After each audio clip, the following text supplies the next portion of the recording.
Всем привет, дорогие друзья! В сегодняшнем видео мы будем готовить просто изумительный летний десерт. Это замороженный чизкейк без выпечки а-ля Семифредо или же торт-мороженое. Добро пожаловать ко мне на кухню! Так как это у нас будет торт без выпечки, приготовим основу из песочного печенья. Измельчаем печенье любым удобным для вас способом. Можно скалочкой измельчить печенье, можно вот таким вот маленьким блендером. Печенье измельчила. У меня здесь 100 граммов печенья. Берем 50 граммов растопленного сливочного масла, вливаем и перемешиваем. Можно вручную, можно опять же с помощью блендера. Вот такая получилась крошка влажная. Берем блюдо, устанавливаем на него кольцо диаметром 16 сантиметров, помещаем внутрь ацетатную ленту и выкладываем подготовленную крошечку на дно кольца. И утрамбовываем крошечку с помощью стакана с плоским дном. Отправляю подготовленную форму в холодильник. Затем нам понадобится 2 белка. Беру 2 крупных яйца, тщательно их мою содой и потом дезинфицирую спиртом. Отделяю белки от желтков. Стараемся очень осторожно это делать, чтобы ни капля желтка не попала в белки.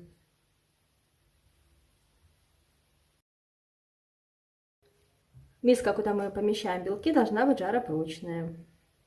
Она также должна быть полностью сухая и чистая.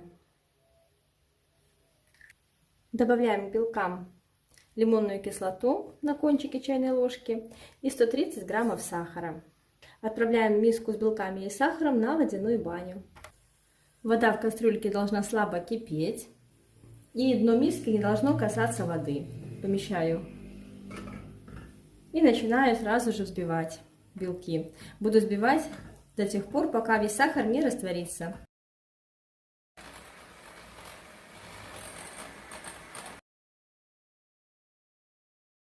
Растворился ли сахар, можно проверить, прокатав меренгу между пальцев. Если нету крупинок, значит сахар растворился. Как только сахар растворится, я выключу огонь. Буду взбивать еще примерно 2 минуты на высокой скорости. До этого я взбивала на второй скорости из 5. Взбивала около 2 минут, теперь снимаю с водяной бани и еще повзбиваю несколько минут. До того момента, пока в меренге не начнут образовываться пустоты. Вот крем уже стал таким вот плотным. Очень хорошо держится на венчике. И больше не нужно взбивать. Это мы с вами приготовили крем швейцарская меренга. Уже даже сейчас этим кремом можно украсить капкейки, пирожные корзиночки, какие-нибудь тарты или тарталеточки. И даже украсить торт. Но мы же с вами не забыли, что будем готовить торт-мороженое, поэтому продолжаем. Оставляем нашу швейцарскую меренгу в сторону. В другой емкости соединяем 200 граммов жирных сливок жирностью 33% и творожно-сливочный сыр 200 граммов.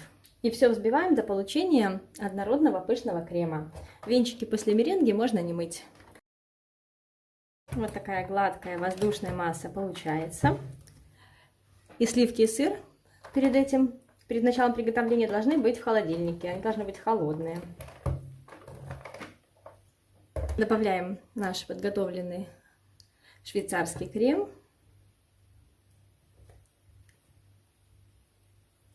И осторожно вымешиваем лопаточкой. Добавляем в 2-3 приема. Только проследите, чтобы швейцарская меренга была полностью остывшая до комнатной температуры, когда будете вмешивать ее в общую массу. И последняя часть меренги. Полностью не вымешиваем, когда она такая еще будет немножечко не вмешанная, всыпаем ягоды. У меня это 120 граммов черники, и 120 граммов малины. Вы же можете использовать абсолютно другие, любые ягоды, нарезанные мелко фрукты, абсолютно все, что хотите. Теперь уже тщательно стараемся вымешать до однородности, только очень легонечко, чтобы не повредить ягоды сильно. Когда ягодки распределятся более-менее равномерно, можно перекладывать нашу массу в форму. Вот так.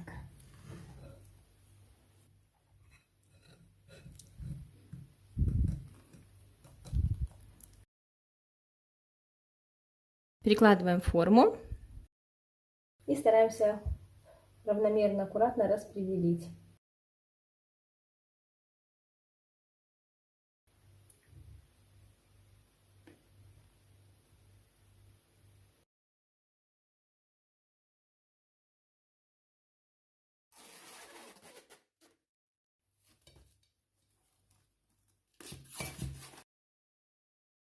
Разравниваем поверхность, накрываем сверху пищевой пленкой и отправляем в морозильную камеру.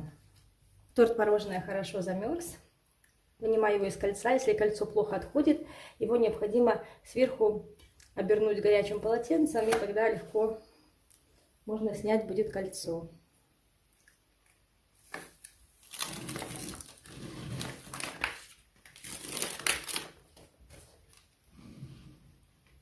Можно украсить торт свежими ягодами, можно украсить взбитыми сливками или безе. У меня вот есть безе, я украшу безе.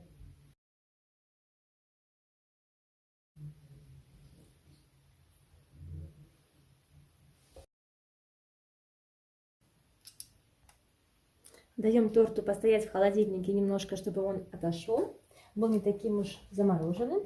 И тогда тонким острым ножом, горячим, можно его нарезать.